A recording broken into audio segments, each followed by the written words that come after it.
Exploring Ephesians 3:8.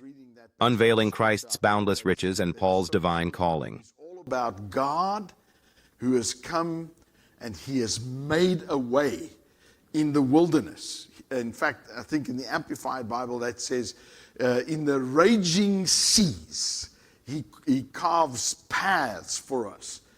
And that's really what the gospel is all about. So let's go to that passage of scripture in Ephesians chapter 3 and verse 8.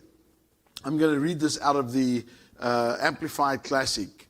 And Paul says, he says, "To me, though I am the very least of all the saints, God's consecrated people, this grace, favor, or privilege was granted and graciously entrusted to proclaim or to preach now I like this, it says, to the Gentiles, the unending, boundless, fathomless, incalculable, the exhaustless riches of Christ's wealth, which no human being could have searched out." Isn't that powerful?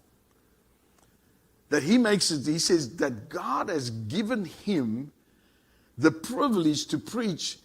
And the Amplified is so beautiful in adding these adjectives about what the gospel really is. He says it's unending.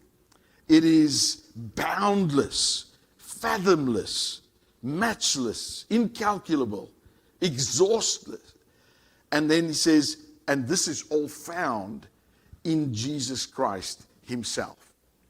So what this does for me, and I think to all of us, is that I feel like Paul is identifying the core message of the gospel of grace.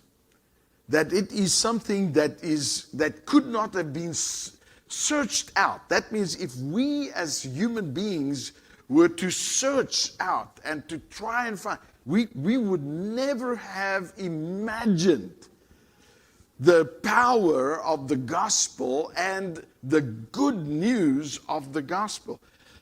We would have searched for endless times and never been able to come up with the fullness of what the gospel is really about.